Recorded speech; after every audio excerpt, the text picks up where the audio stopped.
Hi guys! Good morning to everyone! Welcome sa ating YouTube. Ayan guys, tapos na yung aming cabinet.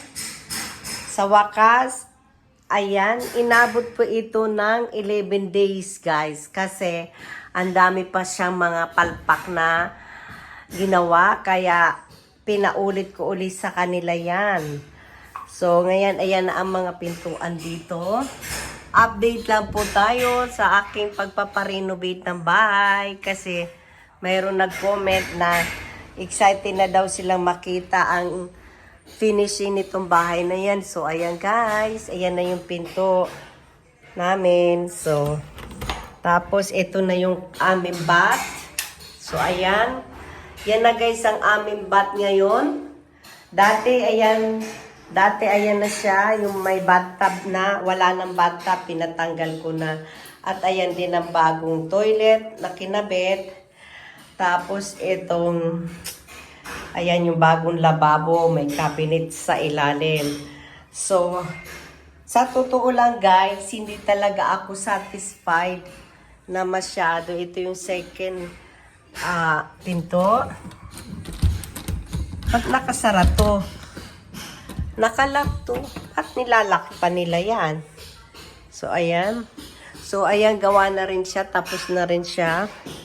So, ngayon, guys, ito, dinagdag ko na siya. Binili ko rin ito yung cabinet na yan na pang ilalim ng TV siya. So, ayan, binili ko rin siya. Bale, magkano ba ang price yan? 4,800 peso yan. Dapat guys, kung ako satisfied doon sa nag-renovate ng bahay ko, dapat magpapagawa ako sa kanya dito ng cabinet. Kaya lang, hindi ako kontento. Kaya, ayan, hindi ko na lang pinagawa. At bumili na lang talaga ako ng, gawa na. So, ayun ngayon. So, yan ang aking partition yan. So, gawa na lahat yan. So, ngayon guys, labas tayo.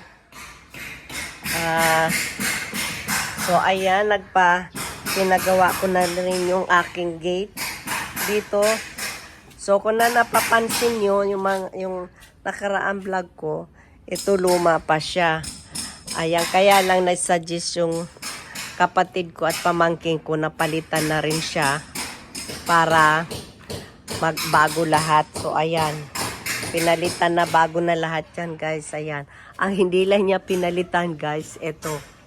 Ayan, kasi sabi niya ate nasa loob naman yan, okay lang yan. Kasi itong dating to guys, doon pa to unang-una pang panahon yan, antibay niyan. Doon pa yan sa may-ari ng bahay nito bago ko to nabili. Bahay na yan. So, kaya ayan na siya guys. Yan na ang improvement ng aking bahay. May mga, may mga, yan, kumpleto na siya. At lalabas tayo ngayon. Ayan, yung kapatid ko. Ayan na siya guys. So, may gawa na, may mga bubong na siya. So, ayan na. May bubong na siya guys. Ayan. Tapos, so ito pinalitan din yung gate na yan. Ayan ang aking pamangkin. At yung aking kapatid, ayun yung ng pula. Sila kasi, gumagawa talaga sila ng gate. Yan ang nila.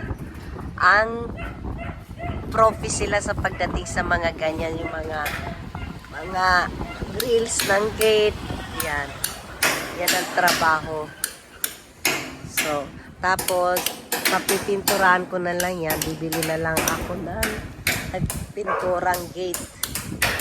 So, tapos alam nyo ba guys, ayun yung na to, yung glass na yan, nasira yan nung gumagawa, hindi na rin napalitan. Sabi papalitan, tapos kahapon, wala naman siyang dalang ito. Kaya sabi ko, okay na lang. Wag na lang yan. Kaya, so, yan. Tapos, Ay, hindi mabuksan, Tita Merce, yung gate. Hindi mabuksan. Paano pag may kotse ako dyan, hindi mabubuksan?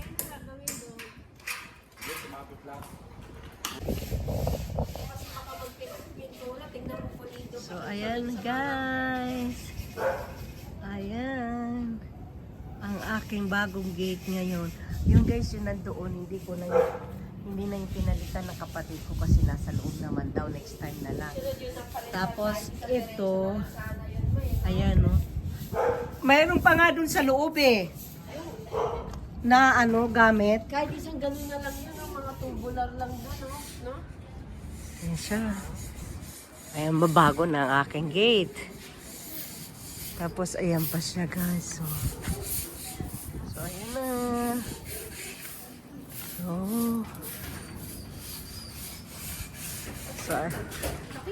So, ayan, nakita nyo yung aking. Yan ang aking gate, oh. Pinapalitan ko na din yan lahat. So, ayan, bagong gate. Bagong gate. So, pinapalitan na rin. So, ayan, napinturahan na siya. Yung aking bintana. Ang dami pang gagawin dito. Yung pa yung mga bato na yan. Gusto ko yan lagyan ng barnes. Barnes sa bato. So, yan. GD, kawawa naman ang GD. Yung aso ko, guys. Ayun, Ay. Dati nung pinalihan ko. Oo. Bakit? Wala. Kaya. Oo. Yung anak ko, ayan yung anak ko. Gitna. Ayan. Kobe. Ayan. Ito ang aming lugar, guys. So, ayan na yung aking taas. Ang aking bahay. This is my house in the Philippines. Ang dami kong pinarenovate. Yung gate, pinarenovate. Binago lahat. So, ayan na siya, guys. Shake hands. Shake hands. Shake it, sir. Kobe, shake hands. Shake na lang, shake. Shake hands. Ay, buisit ka. Ayaw niya, ola. Naku, wag na itali yan. Kasi pag nakatali yan, ibabasa ko. No? Oo. Bakit daw ang aso ko tinatali, kinukulong?